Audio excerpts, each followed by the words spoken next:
माँ होती है। इसलिए माँ का शिक्षित रहना बहुत जरूरी है। अगर कोई शिक्षित माँ है तो वो कभी भी अपने बच्चे को शिक्षा से दूर नहीं करेगी। मेरा ये हरगिज़ कहना नहीं है कि जिसकी माँ अशिक्षित है उसका बेटा पढ़ा लिखा नहीं होगा। मेरी माँ आज भी अनपढ़ है, आज भी उससे एक रोटी मांगते हैं ना तो वो 2 रोटी दे देती है। दुनिया की सबसे अच्छा अलार्म जो होता है वो माँ होती है। आप कहिएगा सुबह 7 बजे उठाने के लिए, वो आपको 6 बजे ही उठा देगी और कहेगी बेटा 8 बज गया आपको। इस दुनिया में आपको सबसे बेहतरीन ढंग से जानती है कोई तो आपकी माँ। वो और दुनिया से आपको 9 महीने पहले से जान रही होती है। कहा जाता है कि मेरे नसीब में एक भी गम न होता अगर मेरी तकदीर लिखने का हक मेरी माँ को मिला होता है। माँ बचपन से पाल के बड़ी होती है। आइए यही ना है छोटका, बड़ा होके क्या बोलेगा, माई वाइफ माई लाइफ। गजब बबुआ गजब, इतना उम्र पे छोड़ दी रहती माई ना तो कुत्ता नोच के खा गया रहता, बड़ा होके कहेगा माई वाइफ माई लाइफ। कभी भी माँ बाप से आप ऊंचे आवाज में बात नहीं कीजिएगा, वरना आपको शिक्षित कहलाने का कोई अधिकार नहीं है। और बाप जो होता है ना बड़ा खुददार इंसान होता है, कभी बोल नहीं पाता है। माँ तो बोल भी देती है ना, बाप बोल नहीं पाता है। जेब खाली रहने के बावजूद मैंने बाप को कभी ना कहते नहीं देखा। इस दुनिया में बाप से रईस इंसान मैंने नहीं देखा।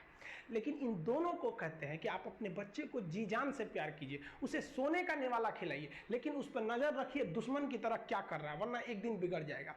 माँ बाप भी लड़कियों को भेजते हैं हॉस्टल में पढ़ने के लिए। हॉस्टल जाती है बबनी पढ़ने के लिए, हाथ में घड़ी नहीं, और उधर से जब आती है छुट्टी पे तो 3000 का सोनाटा का घड़ी पहन के मम्मी पूछती बबनी घड़ी कहाँ से, तो मेरी सहेली गिफ्ट दी है बर्थडे पे।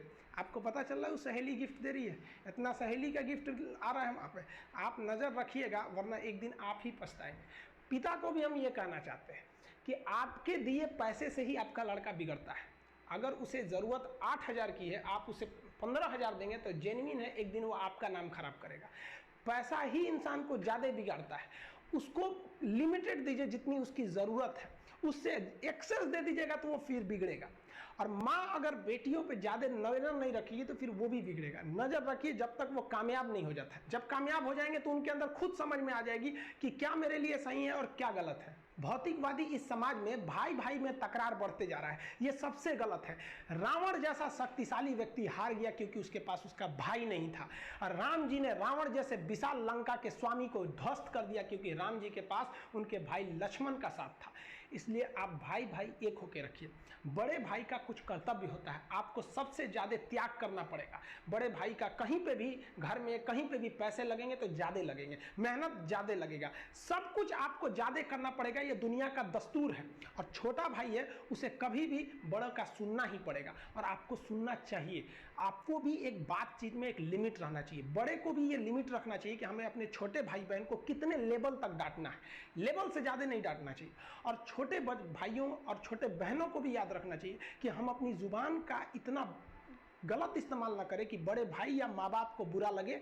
वो भले आपको कितना डांटे, लेकिन आप अपने आप के लिए एक लेवल बना के रखिए कि ये इतना लेवल के आगे नहीं जाएंगे हम। कुछ लोग भाई अब बड़े भाई माँ बाप का जवाब दे देते, कहते ये करो, कहते नहीं करेंगे, क्या करेंगे। हद है भाई साहब, कोई कुछ नहीं करने वाला इस दुनिया में। मर भी जाओगे तो कौन पूछता है। एक तारा टूट जाने से आसमान सूना नहीं होता, लेकिन संस्कार विहीन व्यक्ति जानवर की तरह होता है। हम बहनों को भी कहना चाहेंगे, आप लोग के अंदर शिक्षा बहुत जरूरी है।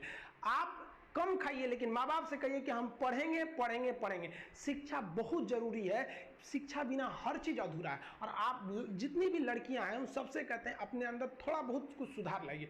अपने आप को कभी दूसरे से कंपैरिजन मत कीजिए कि उसके पास क्या है हमारे पास क्या है। और एक चीज लड़कियों में जो सबसे खराब चीज होता है, आप कोई लड़की गुस्सा है या नहीं है ये चेक करना है तो आप उससे बस 1 गिलास पानी मांग लीजिए, उसके पानी देने के स्टाइल से पता चल जाएगा कि गुस्सा है कि नहीं। पानी रख के यहाँ पे, अरे क्या मतलब बनता है। आप गुस्सा है ठीक है, सब में होते हैं, जहां ज्यादा रिश्ते रहते हैं वहीं इंसान गुस्सा होता है, लेकिन इसका मतलब ये क्या कि 2 दिन आपको मनोबल लगेगा। ये सारी ट्रेडिशनल चीजों को बदलिए, ये अच्छी बातें नहीं होती है।